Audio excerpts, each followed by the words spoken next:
Hi everyone, welcome to Navneet IAS Academy. हम यहाँ पे जो है current affairs from the April 2022 cover कर रहे थे, monthly current affairs and topic wise जो है हम यहाँ पे कवर कर रहे थे। एंड अब तक हम यहाँ पे जो है पॉलिटी के एंड इंटरनेशनल रिलेशंस हो गया, इकोनॉमी हो गया, राइट, इन सब के जो है इम्पोर्टेंट करंट अफेयर्स जो है वो कवर कर चुके हैं from this particular month. And today we are going to cover the science and technology, right. तो इसके जो इम्पोर्टेंट करंट अफेयर्स हैं वो आज हम यहाँ पे कवर करेंगे। एंड अगर आपको जो है पॉलिटी, आईआर एंड इकोनॉमी के जो करंट अफेयर्स हैं फ्रॉम दिस मंथ जो है वो कवर करने हैं, तो उसका जो लिंक है ऊपर मैं आई बटन के ऊपर दे दूंगी, या डायरेक्टली वहां पे जाके आप इसे फॉलो कर सकते हो। ओके, तो चलिए ज्यादा टाइम वेस्ट ना करते हुए स्टार्ट करते हैं जो हमारा आज का टॉपिक है। एंड जो सबसे पहला टॉपिक जो है अभी वो है जीनोम सीक्वेंसिंग को लेके। एंड ये जो है काफी ज्यादा न्यूज में है, तो क्यों न्यूज में है वो देख लेते हैं पहले। तो रिसेंटली क्या हुआ है कि अभी जो है ना ह्यूमन का जो जीनोम है, जो जीनोम का जो सीक्वेंसिंग यहाँ पे की जाती है ना, उसे अब जो है ना कंप्लीटली जो है किया गया है। आई मीन ह्यूमन का जो जीनोम सीक्वेंसिंग यहाँ पे की जाती थी पहले, वो 100% जो है नहीं की जाती थी। एंड 8% जो है वो यहाँ पे 8% अगर हम यहाँ पे बात करें तो वो रह गई थी पीछे। तो जीनोम सीक्वेंसेस जब कभी भी यहाँ पे ह्यूमन की जाती थी तो उसमें से जो है ना ओनली 92% ही जो है यहाँ पे जीनोम सीक्वेंसिंग की जाती थी, बाकी जो है वो रह जाता था, राइट। कंप्लीटली जो है अभी तक कभी भी नहीं इसकी सीक्वेंसिंग जो है वो की गई है। तो nearly 2 decades ago when scientists published the map, okay, तो 2 decade ago की अगर हम बात करें तो साइंटिस्ट जो थे उन्होंने एक मैप जो है ह्यूमन के जीनोम का वो यहाँ पे पब्लिश किया था for the first time. And about 8% of the human जो डीएनए था ना वो अनसीक्वेंस रह गया था। एंड अब इस 8% को भी जो है कम्प्लीटली यहाँ पे कर लिया गया है। इसके जो 8% है ना, इसकी भी पिक्चर जो है ना वो यहाँ पे दिखाई गई है बाय द साइंटिस्ट। ओके, तो व्हाई इट मैटर्स, तो ये इतना मैटर क्यों करता है कि ये जो 8% सीक्वेंस था, राइट, इसे भी जो है दिखाना जरूरी था। ये मैटर क्यों करता है, क्योंकि अगर हम यहाँ पे कंप्लीटली ह्यूमन के जीनोम को सीक्वेंस करेंगे तो इसकी वजह से जो जेनेटिक वेरिएशन होती है ना बिटवीन द इंडिविजुअल्स और बिटवीन द पॉपुलेशंस, उसे स्टडी करना जो है वो यहाँ पे इजी हो जाएगा। तो अब जो है ना क्वेश्चन ये अराइज हो जाता है कि एक्चुअल में जीनोम सीक्वेंसिंग जो है वो होता क्या है। तो अगर हम सिंपल वर्ड में बोलें, जीनोम सीक्वेंसिंग क्या होता है कि डीएनए जो होता है ना, डीएनए किसी भी ह्यूमन बीइंग हो, चाहे कोई भी चीज हो, यहाँ पे पोटैटो का भी हो सकता है, किसी भी लिविंग ऑर्गेनिज्म जो होते हैं ना उसका डीएनए जो होता है ना, उसको जो है यहाँ पे एक प्रॉपर वे में जब स्टडी किया जाता है, उसके डीएनए को जब यहाँ पे स्टडी किया जाता है, सेल्स को जब यहाँ पे स्टडी किया जाता है, तो सो डैट कि उसके जो है ना यहाँ पे बीमारियां हैं उसके बारे में पता लगा सके, कि उसके डीएनए जो है फ्यूचर में, उसके डीएनए के थ्रू ये जो है पता लगाया जाता है कि फ्यूचर में उसे किस तरह की जो बीमारी है वो यहाँ पे हो सकती है, राइट। कुछ भी इंफॉर्मेशन जो होती है ना उस डीएनए के बारे में, वो यहाँ पे जीनोम सीक्वेंसिंग के थ्रू जो है वो यहाँ पे स्टडी की जाती है। ओके, तो होल जीनोम सीक्वेंसिंग जो है एक्चुअल में होता क्या है वो बता देते हैं। दैट द जीनोम और द जेनेटिक मटेरियल, ओके। तो जीनोम को हम यहाँ पे जेनेटिक मटेरियल भी बोल सकते हैं।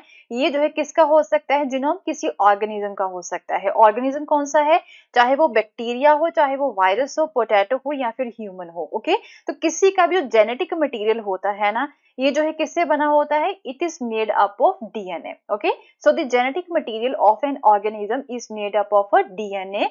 तो ईच ऑर्गेनिज्म, हर एक ऑर्गेनिज्म जो होता है ना उसका जो डीएनए होता है, ये तो आपको पता ही होगा कि वो यहाँ पे डिफरेंट होता है, यूनिक डीएनए सीक्वेंस होता है।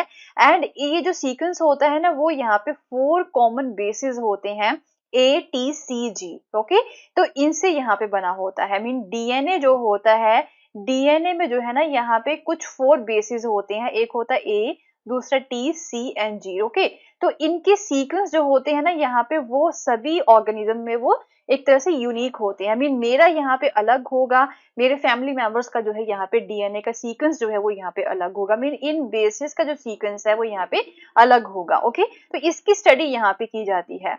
So if you know the sequence of the bases in an organism, you have identified its unique DNA fingerprint और पैटर्न। तो अगर आपने जो है इसके सीक्वेंस को, किसी पर्टिकुलर ऑर्गेनिज्म के सीक्वेंस को आइडेंटिफाई कर लिया, तो आपको जो है उसके डीएनए के बारे में पता चल जाता है, उसके फिंगरप्रिंट के बारे में, उसके पैटर्न के बारे में। ओके, तो determining the order of basis. अब क्या होता है कि ये जो बेसिस है ना, ATC एंड G। ओके, ये जो बेसिस है ना, इनकी सीक्वेंस की अगर हम यहाँ पे बात करें, ओके, जब हम इसके सीक्वेंस को डिटरमाइन कर लेते हैं, right, determining the sequence of these basis, तो उसे हम क्या बोल देते हैं, उसे हम जो है सीक्वेंसिंग बोल देते हैं कि कौन से सीक्वेंस में है ये बेसिस जो ATCG ये है, ये कौन से सीक्वेंस में है। ओके, इनके सीक्वेंस को जानना जो है हम क्या बोल देते हैं, इन्हें हम जो है सीक्वेंसिंग बोल देते हैं, जीनोम सीक्वेंसिंग बोल देते हैं, राइट। तो होल जीनोम सीक्वेंसिंग जो है, ये वर्ड यहाँ पे यूज किया जाता है, किसके लिए होता है, ये एक लेबोरेटरी प्रोसीजर होता है जो डिटरमाइन करता है the order of basis in the genome of N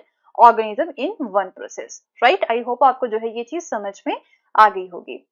so what was missing, तो अब तक यहाँ पे जो है क्या चीज मिसिंग थी, तो जो जेनेटिक सीक्वेंस जो था ना यहाँ पे 2003 में अवेलेबल कराया गया था from the human genome project के थ्रू, एंड ये एक इंटरनेशनल कोलैबोरेशन थी बिटवीन 1990 एंड 2003 के बीच में, and it contain the information from a region of human genome. Okay, तो एक पर्टिकुलर रीजन के जो ह्यूमन उनके जीनोम के बारे में जो है ना, कि इंफॉर्मेशन जो थी वो यहाँ पे प्रोवाइड करवाई गई थी, तो जिससे हम बोल सकते हैं यूक्रोमेटिन। ओके, तो बॉडी जो होती है ना यहाँ पे, उसमें जो है ना ह्यूमन का कुछ एक पार्ट होता है, इक्रोमेटिन पार्ट जो होता है, जस्ट उसकी ही सीक्वेंसिंग जो है वो अभी तक यहाँ पे जो है प्रोवाइड करवाई गई थी, एंड 8% सीक्वेंसिंग जो है ना वो यहाँ पे रहती थी, तो वो किसी दूसरे पार्ट की सीक्वेंसिंग थी। Okay, so here the chromosome is rich in the genes, and ये जो बॉडी का पार्ट होता है ना इक्रोमेटिन, राइट, यहाँ के जो सीक्वेंस है, ये जो सेल्स है ना, इसमें जो है ना काफी ज्यादा जो क्रोमोसोम्स होते हैं, जो सेल्स होते हैं ना, उसमें जो है जीन्स काफी अच्छे होते हैं, and DNA encodes for the protein, and इसमें यहाँ पे प्रोटीन वगैरह भी जो है वो अवेलेबल होता है, तो इजीली जो है ना इसकी सीक्वेंसिंग जो है वो की जा सकती है, स्टडी जो है अच्छे से की जा सकती है इनके DNA की। तो जो 8% यहाँ पे लेफ्ट आउट रह गया था, तो वो जो है कौन से एरिया में था, वो था heterochromatin, and this is a smaller portion of the genome, तो ये जो है काफी छोटा सा पोर्शन था, एंड इसमें जो है ना प्रोटीन नहीं होता था। ओके, तो ये जो है इसकी स्टडी करना जो है थोड़ा सा मुश्किल था, तो ये जो है लेफ्ट आउट रह गया था। So there were at least two key reasons why the heterochromatin was given lower priority। तो अब जो है ना ये जो heterochromatin पार्ट जो था यहाँ पे, जो एरिया था यहाँ पे ह्यूमन का, इसे जो है क्यों यहाँ पे लेफ्ट आउट कर दिया गया था, इसे जो है प्रायोरिटी कम क्यों दी गई थी, इसके जो है हो सकता है कुछ रीजंस हो सकते हैं, क्योंकि this part of the genome was thought to be a junk DNA because it had no clear function। तो ऐसा बोला जाता है कि ये जो पार्ट है ना, हेट्रोक्रोमेटिन पार्ट जो है बॉडी का, इसे हम जो है जंक DNA भी बोल सकते हैं, क्योंकि इसके जो है ना फंक्शन जो थे कि ये क्या काम करते हैं, ये हमें किस चीज के बारे में इंफॉर्मेशन प्रोवाइड करवा सकते हैं, वो क्लियर ही नहीं था अभी, right. So besides the chromatin contain more genes than that were simpler to sequence with the tools available at that time। And obviously उस समय 2003 की अगर हम यहाँ पे बात करें, तो साइंटिस्ट के पास जो है ना जो टूल अवेलेबल थे, ओके, वो जो उन टूल्स के साथ जो है ना इक्रोमेटिन पार्ट की ही जो है स्टडी हो सकती थी, जो हेट्रोक्रोमेटिन पार्ट है ना उसकी स्टडी नहीं हो सकती थी। ओके, तो अभी जो है उनके पास ये टूल्स अवेलेबल हैं, तो उन्होंने जो है इस पार्ट की भी स्टडी जो है वो कर ली है। ओके, इन जीनोम की स्टडी भी उन्होंने कर ली है। Now the fully sequence genome जो है, it is result of the effort of global collaboration, and जिसे हम टेलोमेर टू टेलोमोर प्रोजेक्ट बोल सकते हैं, इसकी वजह से जो है फुली सीक्वेंस जीनोम जो है वो यहाँ पे उसकी स्टडी की जा सकी है। And the invention of new methods of DNA sequencing and computation analysis help complete the reading of remaining 8% of the genome. Okay, तो इन नए टूल्स के साथ जो है प्रॉपर 100% जो जीनोम सीक्वेंसिंग जो है वो यहाँ पे पॉसिबल हो सकी है। तो जीनोम सीक्वेंसिंग के बारे में बताया हुआ है दैट ये एक ऐसा प्रोसेस होता है that involve deciphering the exact order of base pair in an individual. जो बेस पेयर होते हैं उनको जो है यहाँ पे सीक्वेंस में जो है उसकी सीक्वेंसिंग को चेक करना होता है, मीन उसे जो है डिसाइफर करना होता है, उसे हम जीनोम सीक्वेंसिंग बोल देते हैं, जिससे जो है इन जिन बेसिस से यहाँ पे हमारा DNA बना होता है। Okay, so deciphering or reading the genome is what sequencing is all about, and cost of sequencing differ based on the methods employed to do reading or the accuracy stressed upon in decoding the genome। तो अब जो है ना इन genome sequencing के में जो है ना यहाँ पे कॉस्ट भी वेरी करता है, कि यहाँ पे जो है एक्यूरेसी की कितनी ज्यादा जरूरत है, जितना ज्यादा एक्यूरेसी जो है वो आपको यहाँ पे चाहिए होती है, तो उतना ज्यादा पैसा यहाँ पे लगेगा इसकी सीक्वेंसिंग के ऊपर। ओके, सो जीनोम सीक्वेंसिंग की जरूरत क्या है अभी, तो obviously ever since the human genome was first sequence in 2003, तो it open a fresh perspective on the link between the diseases and the unique genetic makeup of each individual. तो DNA की study जब यहाँ पे की जाती है, इनके सीक्वेंस को जब यहाँ पे स्टडी किया जाता है ना, उसके बेसिस पे यहाँ पे जो डाइजीज होती है ना, उसके बारे में जो है पहले से ही जो है पता लगाया जा सकता है।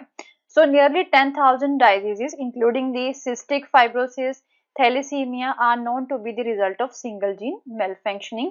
एंड ऐसा बोला जाता है कि अगर सिंगल जीन भी जो है वो अच्छे से यहाँ पे काम नहीं कर रहा है, तो उसकी वजह से अराउंड ये जो है 10,000 डाइजीज जो है ना वो होने का खतरा रहता है। तो अगर जो है इन जीन की सीक्वेंसिंग पहले से कर ली जाए, इनकी स्टडी अच्छे से कर ली जाए, तो हो सकता है इन बीमारियों से बचाया जा सकता है। So while genes may render some intensive to certain drugs, genome sequences has shown that cancer too can be understood from the viewpoint of genetics. तो genetics के viewpoint से cancer को भी जो है समझा जा सकता है rather than being seen as disease of certain organs. So genome sequencing की importance क्या है? A genetic test which is commercially available at several outlets in the country. अब जो ये genetic test जो है ना वो अभी commercially available है हमारी पूरी country में के different यहाँ पे labs में, and it usually involve analyzing only a portion of the genome. Okay, इसमें क्या होता है genetic test में कि genome का एक only छोटा सा portion जो है ना उसका ही उसे ही analyze किया जाता है that known to be contain aberrant gene linked to disease. Okay, तो जैसे किसी बंदे को कोई बीमारी है, तो उस बीमारी के साथ कौन सा जीनोम जो है ना वो यहाँ पे लिंक्ड है, उसकी ही स्टडी यहाँ पे की जाती है, right.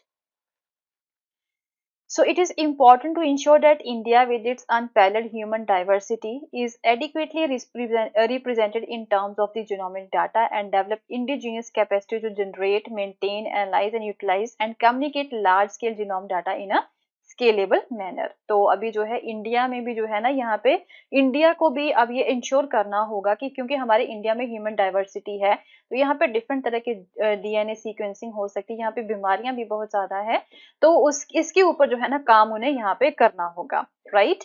And the human genome has about 3.2 billion base pairs. Okay, तो बेस पेयर जो है ना यहाँ पे ह्यूमन जीनोम के 3.2 बिलियन बेस पेयर्स हैं। And just 10 years ago it cost about $10,000. Now prices have fallen to a tenth. Okay, तो India ने भी जो है काफी सारे एफर्ट्स किए हैं जीनोम सीक्वेंसिंग को लेके। Centre for scientific and industrial research have done the whole genome sequencing of the novel coronavirus. Coronavirus की भी जो है जीनोम सीक्वेंसिंग यहाँ पे की जा चुकी है by the Indian centre for scientific and industrial research. तो इंडिया का जीनोम प्रोजेक्ट जो है वो भी यहाँ पे एक तरह से 2019 में जो है इसे अंडरटेक किया गया था। एंड इसे जो है CSIR ने जो है यहाँ पे इम्प्लीमेंट किया था, जो कि इंस्टीट्यूट है जीनोमिक्स एंड इंटीग्रेटिव बायोलॉजी का। And CSIR centre for cellular and molecular biology Hyderabad, इनके द्वारा जो है ना यहाँ पे ये इनिशिएटिव लिया गया है इंडिजन जीनोम प्रोजेक्ट का। ओके, तो ऑब्जेक्टिव क्या है? To enable genetic epidemiology and develop public health technologies application using population genome data. And उसके बाद में जो है this has enabled the benchmarking the scalability of genome sequencing and computational analysis at population scale in different defined timeline में जो है एक benchmark जो है ना वो यहाँ पे इनेबल कर दिया है इन्होंने, सो डैट की जो है अच्छे से यहाँ पे जीनोम सीक्वेंसिंग जो है वो की जा सके, कंप्यूटेशनल एनालिसिस जो है वो यहाँ पे किया जा सके एक डिफाइंड टाइमलाइन में। So the ability to decode the genetic blueprint of human through whole genome sequencing will be a major driver of the biomedical science. Okay, तो अगर यहाँ पे अच्छे से जीनोम सीक्वेंसिंग की जा सकती है, तो इसे बायोमेडिकल साइंस में जो है ना काफी ज्यादा इसके थ्रू जो है हेल्प मिलेगी।